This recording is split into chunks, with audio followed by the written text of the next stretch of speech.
अस्सलाम वालेकुम। कैसे हैं? उम्मीद है आप सब ठीक ठाक होंगे। मेरा नाम है आसिम और आप देख रहे हैं हॉरर स्टोरीज। मैं आज आपको आप बीती कहानी सुनाने जा रहा हूँ। मैं सऊदीया में 2015 में आया था, 17 नवंबर को। तो ठीक है, एक महीने बाद मैं अपनी ड्यूटी पे खड़ा हो गया था। वो इसलिए क्योंकि मुझे हाथ पे फ्रैक्चर हो गया था और 26 दिन के लिए मैं लीव पे था आते ही साथ। मेरे कुछ फोरमैन थे जो इंडियन थे और वो कहते थे कि आसिम, ये कंपनी ऐसे तुम्हें ना एग्जिट कर देगी। मुझे डर लग गया कि यार सच में मुझे कंपनी एग्जिट ना कर दे, क्योंकि मैं भी पाकिस्तान में बिल्कुल फारिग था। मैं कोई काम नहीं करता था। मैं बेसिकली पाकिस्तान से बिलोंग करता हूँ और सिटी लाहौर थी मेरी। तो उधर काम ना होने की वजह से फिर मुझे मेरे बहनों ने बोला कि आसिम, सूर्या का वीज़ा है, इसी का काम कर लोगे? मैंने कहा हाँ, मैं कर दूंगा, कोई ऑब्जेक्शन नहीं। कहते महीने का 30,000 मिलेगा, इससे ज़्यादा 1 रुपये नहीं चाहिए।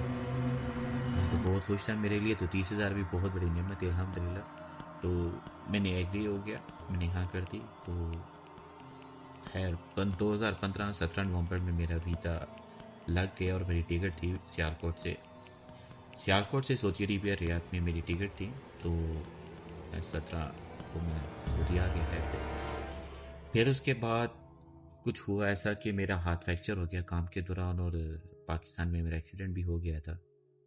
सऊदी आने से 2 दिन पहले मेरा एक्सीडेंट हो गया था। तो जब मैं सऊदी आया तो मुझे पता नहीं था कि इतना हैवी काम होगा। एसी आपको पता है 5-5 टन के कितने हैवी होते हैं। उन्होंने इधर आते ही मेरे से एसी का काम करवाया, एसी उठाए। हालांकि उनको पता नहीं था कि मेरा हाथ फ्रैक्चर है। जब मैं एयरपोर्ट पे था मेरा हाथ काफ़ी स्वेल था। तो जब काम पे खड़ा हुआ मेरा हाथ पता ही नहीं है जैसे कि कुछ भी है इसको, लेकिन पेन बहुत कर रहा था। इधर जो है ना सऊदीया में एक है इनमें कि जो चीज़ दिखती है ना वही समझते हैं कि ये वाकई में इसी को इशू है। तो इधर लीव के लिए डॉक्टर का पेपर ज़रूरी है, डॉक्टर का ऊपर स्टैम्प होना ज़रूरी है कि हाँ भाई ये बंदा ठीक नहीं है, तो इसको इतने दिन की लीव दी जा रही है। तो फर्स्ट मैंने प्लस्तर करवाया। मैंने अपने पैसों से 450 रियाल लगा था तब। तो मेरी इंश्योरेंस नहीं थी। पासपोर्ट पे मैंने अपॉइंटमेंट लेकर मैंने अपना इलाज शुरू करवा दिया। मुझे प्लस्तर हुआ, 26 दिन की मुझे लीव मिल गई। कंपनी वालों ने तो कुछ ऑब्जेक्शन नहीं किया, लेकिन जो फोरमैन था इंडियन, वो कह रहा था कि आसिम ऐसा बहुत मुश्किल है। अगर तुम ऐसा ही करोगे, ऐसे ड्रामे करोगे, बहाने लगाओगे काम ना करने की वजह से, जिसकी वजह कंपनी तुम्हें एक लगा देगी। फिर किसी तरह मैंने 26 दिन अपनी कंप्लीट किए। फिर उसके बाद डॉक्टर के पास गया। डॉक्टर ने दोबारा से मुआयना किया मुझे। फिर उसने 15 दिन की छुट्टी दे दी, लीव दे दी।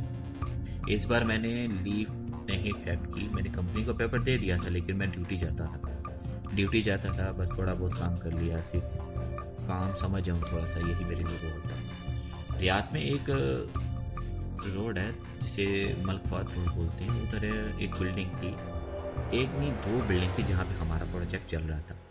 एक का नाम था मुलाजिक वन और दूसरा का नाम था मुलाजिक टू। शायद जो आप लोग सऊदीया से हैं, बिलोंग करते हैं, उनको पता हो। मुलाजिक वन में मुझे फर्स्ट डे मुझे मिला ड्यूटी का। मैं उधर काम कर रहा था। मुझे तो उधर कुछ भी ऐसा फील नहीं हुआ, बहुत अच्छा से गुजरा। और जब मैं उन्होंने मेरी ड्यूटी लगाई मुलाजिक टू पे वो बहुत बड़ी बिल्डिंग थी। उसकी साइडों पे तकरीबन 4 सीढ़ियाँ थी, यानी कि जो उनसे आम घरों में सीढ़ी होती है ना, वो 4 थी। तब लिफ्ट का काम नहीं था, लिफ्ट अभी चालू भी नहीं की हुई थी। वो नई बिल्डिंग थी, 2016 की बात कर रहा हूँ। ठीक है, तब गर्मियाँ आ चुकी थी जब मैं उस बिल्डिंग में शिफ्ट हुआ था। फिर हुआ कुछ इस तरह कि एक दिन हमने नीचे से स्टोर खाली करना था, क्योंकि उन्होंने नीचे काम करना था। हमारा जहाँ पे स्टोर था वो अबेंडेंड था, यानी कि उधर बिल्कुल भी कुछ नहीं था, ब्लॉक लगे हुए थे। और हमने अपना सामान रखा था दरवाजा लॉक करके। फिर उन्होंने कहा कि ऊपर रूम रेडी हो गई, आप अपना सामान ऊपर शिफ्ट करें। हमने ऑलरेडी 2 घंटे का ओवर टाइम लगता था। फिर सोचा कि चलो यार, आज 2 घंटे और से एक्स्ट्रा से काम करेंगे मुश्किल है। इंडियन कह रहे थे हम लोग इस तरह करते हैं कि सामान शिफ्ट करते हैं ऊपर, और पाकिस्तानी जो भी हैं वो अपना काम करें। मैं अकेला पाकिस्तानी था इस साइड पे और साथ एक फिलिपीनी था। उन्होंने मुझे फिलिपीनी दे दी और हम दोनों गए ऊपर काम करने के लिए। तो